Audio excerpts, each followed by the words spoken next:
Hey, it's Jael from Cell Based Nutrition, and today we're talking about building life inside a new normal. Over the weekend, I attended a sound and colour wellness experience aimed at people living with sickle cell and also chronic pain and illness. And we had some great discussions. And one of the things that we ended up talking about, of course, was work and our experiences dealing with ableist workplaces and organizations as we were dealing with disability, chronic pain, and chronic illness.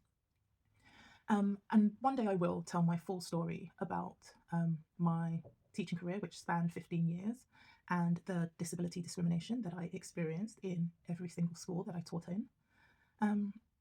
But today I want to talk about what building a life and a career looks like without being ableist to yourself, and with the understanding of what your capacity and capabilities are, taking your health into full consideration. When I left teaching, finally, at the end of 2021, I embarked on completing my naturopathic nutritional therapy program. It's a 3-year program, which took a little longer than 3 years because I had started it before I left teaching.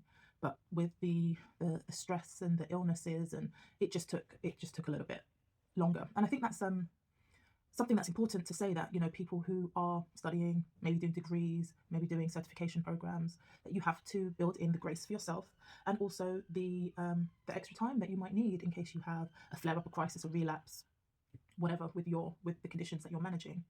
I graduated in 2024, and I spent last year slowly beginning to put the pieces together to launch my own business. This is a little bit difficult for me. I grew up being told not to talk about what you're doing, what your plans are, because of evil eye or things like that. And I'm sure a lot of you can relate to that. But I also think being visible is important. We're too broke not to be visible.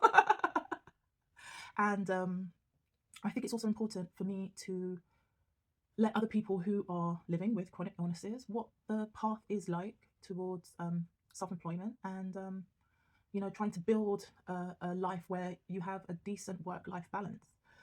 In teaching, I didn't have a good work-life balance. I struggled from the start of term to the end of term, especially my early teaching career. I started teaching in 2006. Especially my early teaching career, I spent almost all of my school holidays in hospital having sickling crises because I had pushed my body to the end of its capabilities, and I wasn't given the support in the schools. Reasonable adjustments were not made, and I at the time had internalized the ableism that I had to show up as an able-bodied person, teaching classes when I'm in an active crisis, teaching classes through active migraines, not going to the hospital when I should have gone to the hospital, jeopardizing my own health just so I could pretend that I was showing up like a normal person, whatever normal is. And I really hurt myself. It made my sickle cell crises more frequent.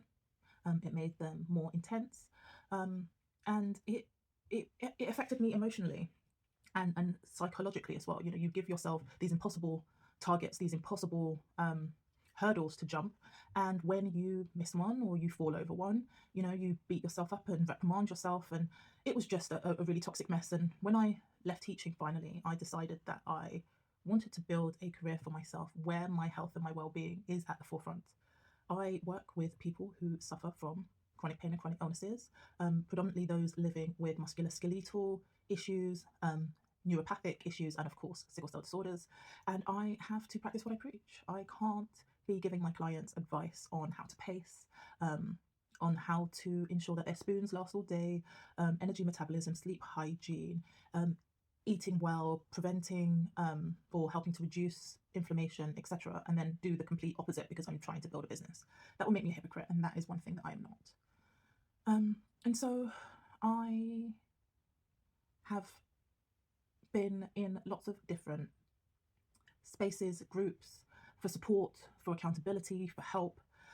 There's a lady that I work with called Stacey Jordan Shelton, and she always says that the answer to any capacity issues is more support.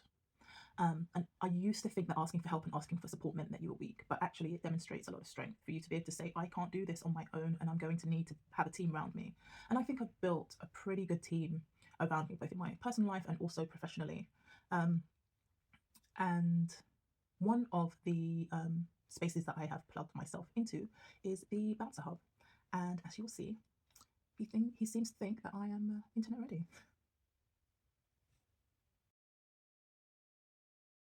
I'm internet ready. But anyway, I had my first quickly before I go into this, I had my first community Zoom call yesterday, and it was amazing.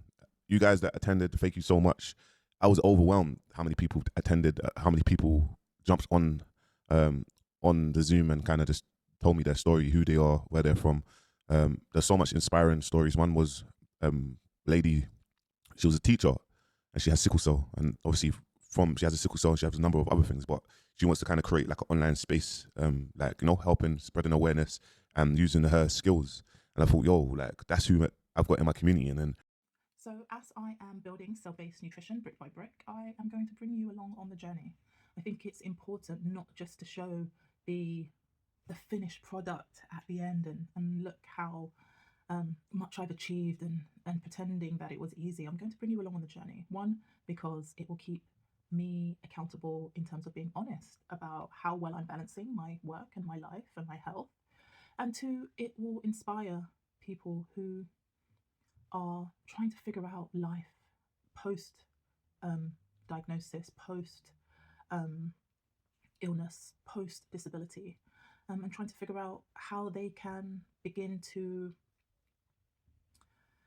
live in full acceptance of their limitations. And that's not a dirty word. We have limitations and they need to be honoured. Our bodies need to be honoured, because if they are not, we are the only ones who are going to suffer when we are experiencing a flare up, when we're experiencing a crisis, when we're experiencing pain. We can have a room full of people around us, but nobody is experiencing that apart from us. And so it's very important that we prioritize what our limitations are and build structures in place to support us, and also flexibility in our work to allow us time for those downtimes and also for recovery after. That reminded me, that's something that I definitely need to talk about. I would have a sickling crisis whilst I was teaching and be hospitalised and be expected to return to work like immediately after discharge with absolutely no time to recover from the fatigue, the hangover from the pain medication, and also the residual pain.